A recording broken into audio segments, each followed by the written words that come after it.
Become a member, sign in, and start streaming today.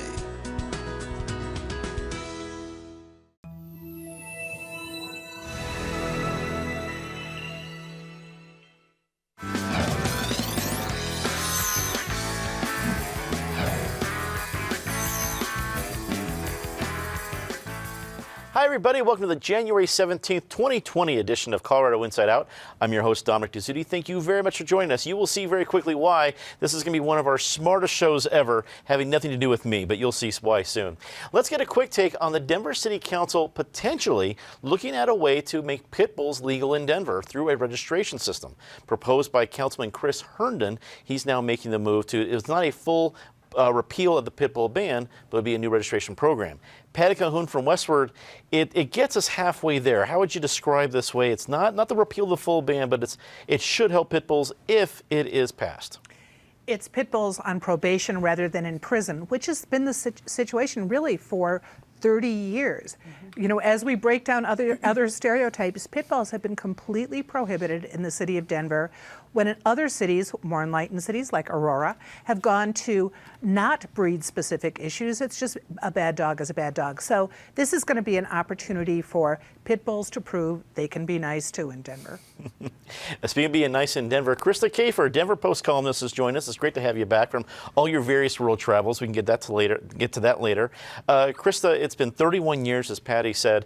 Is it time to welcome pit bulls along with all the other breeds of good dogs back to Denver? I agree. You don't have bad dogs, you have bad owners. And bad owners don't train their dogs, get their dogs fixed. They actually make their dogs aggressive. Those people should be held accountable. But good dogs, whether they're pit bulls or poodles, need to be treated treated humanely. And I remember when Westward broke the story of how many animals, good animals, including puppies, are put down every year. It's time to make a stop to that. I couldn't be more impressed with the city council. Very cool. Natasha Gardner, Articles Editor 5280. It's wonderful to have you here. Natasha, Chris Herndon tried to do a full repeal of the ban last year. It didn't go very well. This registration program is kind of an attempt to kind of meet people in the middle. Do you think that might be the way to get this done in Denver? I think so. I think it'll change the conversation dramatically than what it has been in the past years. I do know that I've been in Denver for over a decade, but when I got here, there's certain things that, especially as a reporter, you have to learn. You have to learn about Tabor. You have to learn about the brown cloud.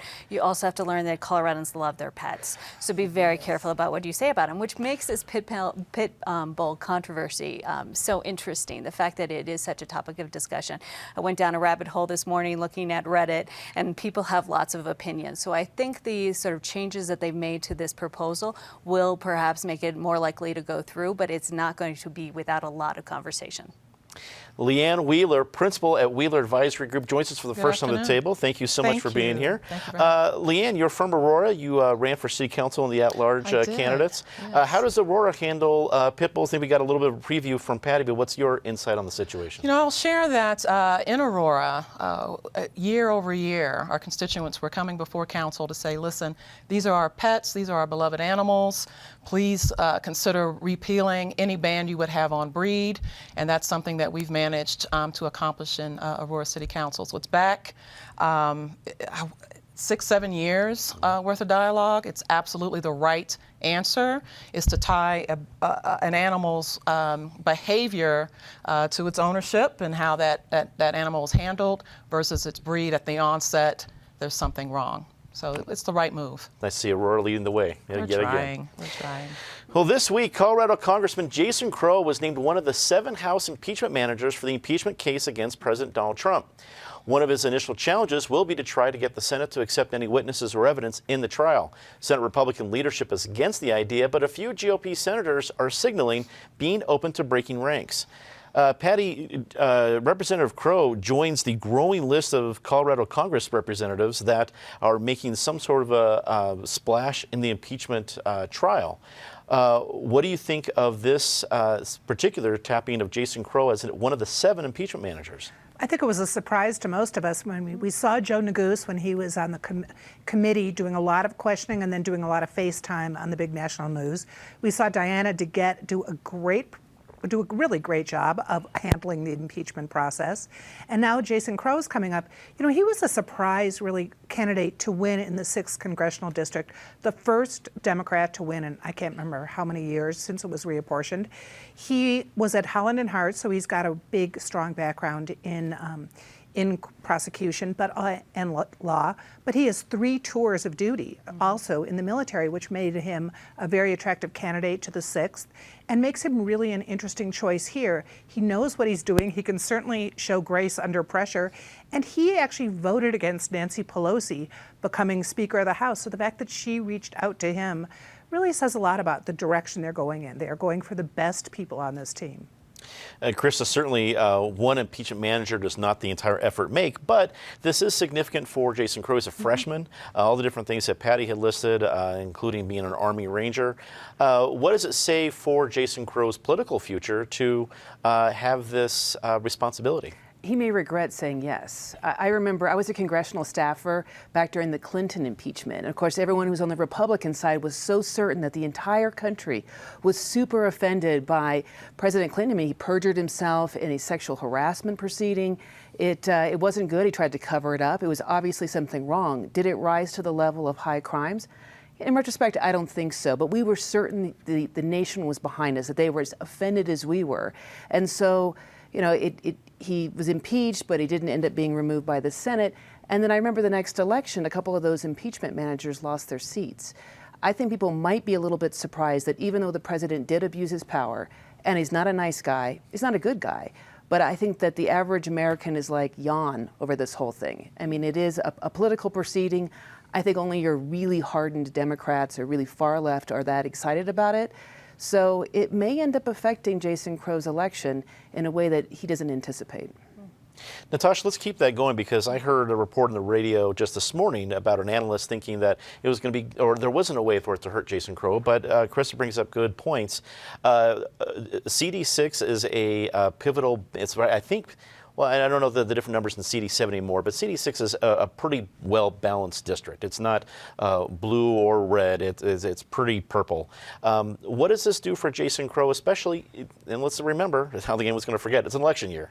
Interestingly, 5280 actually has a profile of Jason Crow this month. Our writer, Casey Cordell, really spent some time with him and examining just exactly who he is. And it was perfect, because as soon as the news came out this week, the first thing I did is go back and reread that article, because it really provides, shed some light on how he might approach this. I think one of the major takeaways is that he takes his job very seriously, as anyone in Washington, D.C. should, but may not always be the case. Certainly has devoted his life to public service. I think approaches things with a seriousness and perhaps most importantly of all those characteristics, probably understands how this moment could define his career, but is important for the country. And I think that if anything, he might put that second statement first. So as far as how it'll play out in the election, I mean, who knows? Who knows what's going to happen later today with the impeachment information? I mean, where the news keeps on rolling out, whether it's Trump's legal team or how they're going to do the rules, you know, and the fact that we now have a legal profession based around people who have experience in impeachment hearings, because we've had so many of them. I mean, there's just such a moving target on all of this that to try to sit here and guess at what Crow's the impact might be on his election or re-election campaign, it's just too many variables at this point. You raise a good point. Talking about November at this stage of the game is tricky at best, and it is kind of odd. Where this is how the Chief Justice handled it last time. Oh yeah, he was there, so it was it's a little wild. Leanne, as you look at Aurora, Jason Crow is your congressional representative. What do you think, how is this going to affect Jason Crow? So not only is he our representative, he's my brother in arms. So I'm an Air Force veteran, and so I can tell you that the issue or the matter at hand for anyone who's ever served in this country is the pure disrespect and disregard for the U.S. Constitution. And so it occurs for me that he said yes to this opportunity because he believes in a commander-in-chief who would uphold the Constitution, and we have a clear breach here. Certainly politically, there's a narrative or context that he has to be very, very careful of in that this is an election year. But it occurs for me simply as we have a president who has run aground of the U.S. Constitution, and we have a congressman who has served this country having taken the same oath, and that his litigation experience and his experience serving this country will inform the way he manages that role. Should be interesting to watch. Homeless people that were taking refuge in tents in front of the state capitol and other areas around the city were moved along this week by the city. The city cited a rat infestation and health emergency as the reason for the move near the capitol, and also, but different reasons in other areas of the city. Also this week, city council members were given tours of the area homeless shelters, many of which were found to be inaccessible for various reasons. Krista, there is no magic bullet to the larger problem. Let's concentrate on what the city is doing here. The city seems to be using whatever particular legal means they have necessary. It's not just the urban camping ban. It's a health violation. It's things on a public access. So the city's intent on doing the sweeps, regardless of what law is in place. Is that the right move? Are resources being dedicated in the right area? Yes. I mean, you've got to get these tent cities out of there. If you look at the tent cities, you've got rats, because there's food waste, there's human and pet waste. It is not a sanitary condition. Those folks that really want to move out of that situation, a lot of these shelters are under capacity. They will take them in, help them get jobs, help them get cleaned up, help them get resources for addiction and other issues, and help them get into transitional housing. Those folks that don't want to do that, that would rather live on the street, that's a choice. And I think we need to recognize that. And that a choice, it affects other people. It affects those people who want to use the park, families, other individuals that want to use the sidewalks, want to use the parks, and don't want to see rats or human feces. And so I think they're making some smart choices. Where I think we do need to look into is deinstitutionalization back in the 50s and 60s. You do have folks in that group of people who are mentally ill. And mentally ill people need to be in a situation where they can get the help they need. And simply having access to outpatient services, I don't believe is enough. So I do think the city is doing the right thing, but in terms of those who are mentally ill, getting them the services. Also, people need to stop paying beggars. If you feel strongly about this, give money to the Denver Rescue Mission, give it to other shelters for people, Step 13 and others that will help these folks get out of this situation. But anytime you hand somebody $1, you're enabling them to stay in a situation that you would not wish on your worst enemy. So people need to take responsibility.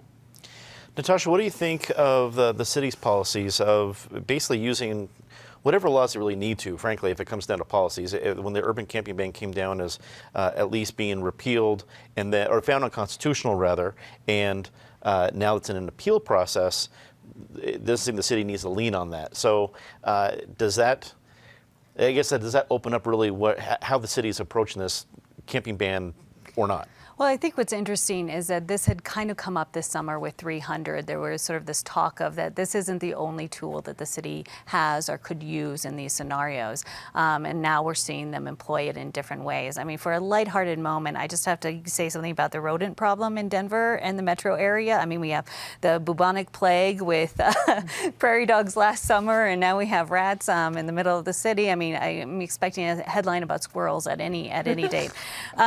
But in all seriousness, this is a city that in 2005 made a dedicated effort to end homelessness. That was supposed to take 10 years. We're well beyond that point yet, and there is no end in sight. We are throwing more money at the issue. That's great. The city council is touring and trying to find solutions. I do not want to say anything negative about people who are working hard on this issue, because they are. It's just not enough. We're not doing what needs to be done to really address this issue. And I don't have the answer here today, but I certainly hope that the people who have been working on it keep working, because there's something about sweeps and financing and our city's movement right now that still isn't fixing this issue, which is how do we take care of fellow human beings that need help and need homes. Leanne, as you look at the situation, what do you think the average Coloradan needs to know about as they're driving by the situation? We're seeing headlines of the city. I don't think people are expecting to see a tent city on the state capitol lawn, but I also see that there's a lot of compassion out there that there's something needs to be done. Sure. So what do viewers need to know? And so the condition of being unhoused, on 2 points that were raised earlier, if you're unhoused long enough, you will in fact turn to coping mechanisms that look like addictions. And so sometimes we get the order of things reversed when a person is experiencing homelessness. What I do know is that homelessness is a humanitarian crisis. We tend to paint a different narrative around that, but certainly central to the 7-county region, we are in a full-blown humanitarian crisis with regard to homelessness. Our budgets reflect our priorities. And so although we've seen an uptick in money that is being allocated for a solution set, we don't see enough. As we look at other cities of similar size and capacity, those cities have invested more. We have an opportunity here in Denver with 3,000 houses of faith to partner and create solutions. For instance, over in Aurora, a new development's coming online, Providence at the Heights. It's a partnership with Elevation Christian Church. There was a unique funding source, and government got out of the way. You know, government's role in this solution actually is to support and enable society in solving its own ills without creating more societal ills. And what we've done, what we've managed to do across the region is create more societal ills that our courts are now having to intervene on, and it's just not a good look overall. So there's more that we can do. And we being the citizenry, as the Yes on 300 cited, we can do better. It's time now that we do better. Patty Westford covered the heck out of the story. What are some of the details that your reporters found that we need to know? Well, among other things, there are 15 laws in Denver alone that do affect how you can handle the homeless, whether it's going from, not including 300, the urban camping ban. And in some cases, those were brought out. For example, what everyone is missing is that park between Broadway and Lincoln is not a city park. It's not City of Denver. It's a state park, so it's not affected by the curfew that all Denver parks meet. So people could camp there because there wasn't an 11 o'clock curfew. There is at Civic Center Park. But the city was able to come in without much advance warning. You know, the city has agreed in a class action settlement that they will give 7 days if they're doing a sweep. But this was a cleanup because no one really wants the health problem of the rats running around. And we're talking about 4-legged rats, not the 2-legged rats, which we often see in that neighborhood, but up at the Capitol. But in this case, they really had a real threat to the public health, so they dealt with it quickly. But it's a very short-term solution. There are so many issues here. Denver's done a couple things right now. They've made some accessibility moves at Denver Rescue Mission. They put up blockers, which is one of the things, of course, they should have done a long time ago for the homeless. They want to stay with their stuff. They don't want to lose the only things they own. And they've got a day shelter now. So there's progress, but it's all baby steps. There's no single answer, but we all need to keep working to find the real answer. The implementation of Colorado's new red flag law made headlines this week as a Denver man was the first person to hand over his weapons under the new law. Meanwhile, a judge denied an extreme risk protection order for a Colorado State University police officer earlier this week. Natasha, clearly there's more to come on this. We have yet to have any interactions with any Second Amendment sanctuary counties, things like that. But what do you think about the first initial interactions with this law? Well, I think it's playing out as many people might have expected. What I'd be interested to see is people who've been working on this legislation for a long time, if they're surprised by the number or think it's less than they may have anticipated to begin with. But this is what's supposed to happen now. We've spent a lot of time talking about this legislation, and it's time to see how it plays out and how that impacts people's lives and potentially saves lives, and also whether legally we like the way that it is going to be enforced. So we have two examples that you already mentioned, but there's been others already, and we're really going to see how this plays out, because I don't think, I mean, maybe at some point we'll be able to say, well, this scenario happens X number of times, but for a while here, it's going to be very much a one-off situation. These situations are unique, and they're going to play out in our public safety realm and in our legal realm. But we're not the only state that's done this, so we'll also be able to look at other places to see how they've dealt with it, and sort of not just what happens in month 1, but month 2 and 3 and 4. Leanne, are you encouraged, at least from the initial cases that we're hearing so far associated with the red flag law? I believe we're too soon to tell. I'll just piggyback on what's already been said. My hope and expectation is that we've built in some strong evaluation around what is successful and what isn't successful. We have a lot of narratives and context to overcome. We invoke often the Second Amendment and what that means. And so I think that should we have done a very good job of laying in evaluation of how well this works and that we're not just dealing with anecdotal data or evidence, we'll know whether or not we're successful. But the good news is other states have tried it, and we have an opportunity to evaluate how well we've done against those states who are a little further down the lane than we are. Patty, there's lots to unpack here. Take your pick of the various sides of this and what you think. Well, we saw yesterday that on a case-by-case basis, you can say this does not apply. And that was in the case of the mother, the very obviously grieving mother, who filed for an order against the police officer who killed her son, who's been found to have done the right thing, or at least not at fault in that. So she had filed it. The judge threw it out. And, that's one. If we continue to see common sense on how things are handled, there are other ways to handle a mother who lost her son. There could be a civil suit. There are a lot of things, but a police officer doing his job, the court recognized that he should be able to stay armed. So if we continue to see each one case by case and common sense prevail, it'll work. Krista, again, we haven't seen the Second Amendment sanctuary counties come into fight here. Is it too soon to tell? Have we learned anything from these first couple of cases? I think so far so good. And I was concerned about the lack of due process. There's some due process, but not in that initial stage. And since I am sitting in the David Kopel chair, I have to point that out. But so far we've seen the courts and the sheriffs use discretion. So the same sheriff in Larimer County that did not want to deal with the one that was dismissed by the judge against the sort of fraudulent claim, that same sheriff put forth an extreme risk protection order against a man in jail who was making threats to do mass shootings. So I think it shows that sheriffs, at least so far, are acting prudently. The courts are acting prudently.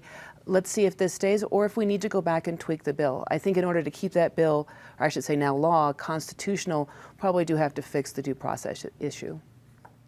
Well, let's get to our very favorite part of the show, Disgrace of the Week. As always, Ms. Calhoun, please start us off. Well, we've been talking a lot about 710 a.m. on this show. We've had the Craig Silverman issue. We had the Chuck Bonnewell issue. We had the alleged Nazi producer issue. And now we've seen that there are other ways to get rid of people who work for our iHeartRadio. They have done massive layoffs across the country. We're just hearing about some of the hits that are also coming at the Denver location. And one of them is Jerry Schimmel, which is too bad. The voice of the Rockies, someone who has done a really good job at that station, has not embarrassed anyone. The Rockies do that themselves. Krista. So I want to give it to some of the Democrats at the legislature, and they've put forth this bill to make the state of Colorado and its taxpayers pay for the first 2 years of student loans for Colorado graduates. If you consider that maybe half the state doesn't have a college degree, you're forcing the have-nots to give to the haves. Also, people who paid off their own college bills, college loans, people who ended up going to trade school. You're going to take from the have-nots and give to the haves. So shame on them for that kind of regressive policy. Natasha. I'm going to stick in the media channel, and frankly, we can probably do this every week. But Streets Blogs Denver has lost its full-time reporter, which, it's sort of the small little publication that really brought a ton of awareness to transportation issues in Denver at a time that it is so critically important, obviously. So sad to see that voice changing. Leanne. Inaccessibility to the shelter system. I don't know how the city wasn't mortified, and those who run those shelters weren't mortified when a representative of City Council was not even able to take a tour of that facility. And as we think about folks who are unhoused and any pre-existing conditions they have being exacerbated by being unhoused, there is a reason why some folks aren't accessing those shelters. And so certainly not being able to, and what appears optically as a lack of dignity in doing so, was a disgrace on the week. Time for the hardest but most positive part of the show, and say something nice about somebody. Patty. Well, last Friday, Denver lost 2 members of the media community and the greater community. They made it a better place to live. Heidi McGuire, who had worked at Channel 9 and then was an independent videographer, did some work here. wonderful, bright light. She passed away at the age of 38, which was way too soon. Also, Jim Burris, who was a journalist, had been working most recently for NIST up in Boulder, but was an early editor at the Boulder Planet, which was a great paper, editor at the Aspen Daily News. Just a great person who was always fun to meet, smart, made it a better place. So 2 people who I know are drinking a beer up in heaven, but we're going to miss them here. Here. Heidi did some fantastic work with us with our partners with Comeback Yoga. Krista. I'm going to give it to Denver City Councilman Chris Herndon for his attempt to get pit bulls out of death row and out of prison to have them on probation and be able to have the good lives that they deserve. No breed should be banned. Bad owners should be held accountable, and I'm so happy. I'm wagging my tail. Natasha. In the middle of winter, other cities might sort of stay inside and people, watch movies or Netflix all day. But Denver, no. People are going to be going to the stock show this weekend. People are going to be marching in the Women's March. And then in addition, this is, of course, a weekend where we celebrate the legacy of Martin Luther King, and the parade will be happening as well. So get out of your houses. Lots of good reasons. Absolutely. Here. All good stuff. Leanne. So I'm sure you've heard in the city of Aurora we had some voting anomalies during our last municipal election, and so I am tickled beyond exuberance about the recent appointment of Peg Pearl as Arapahoe County Director of Elections. She ran in Denver for Denver City Clerk and Recorder, and I actually used her as support when we were having to deal with a recount on some of the ballots. And so she is on board, and I'm excited for what that means for Arapahoe County, our electorate process, and our ability to trust it. So thank you. Well, that's great news. And before we leave tonight, I have some great news. Remind you that we are taking the show on the road. That's right. Colorado Inside Out's going on the road, and you are invited. Tuesday, January 28th at 1 p.m. Join us at the Academy for Lifelong Learning at 6500 East Girard Avenue. It's basically Hampton and Monaco. It's really easy to find. It's a special live in-person edition of Colorado Inside Out. We'll be breaking down all the big election stories in Colorado and the whole 2020 election that we've been talking about for a while. And we'll be answering your questions in the audience. We have room for, I think, just about 300 folks, so it is free to get in. But if you want to be sure you have a seat saved, RSVP by emailing rsvpcio@gmail.com. We hope to see you on the 28th. We are excited to be partnering with the Academy for Lifelong Learning. This is a part of a big free day at the Academy that they're doing that starts at 10 a.m. So you can start your morning with a couple of really cool classes that are, again, free. Have a lunch that's there, learn more about the Academy, and then stick around for CIO on the road. It's going to be a lot of fun. We hope you can join us. For everybody here at Colorado Inside Out and CPT 12, I'm Dominic Dezzutti. Thank you so much for watching. Good night.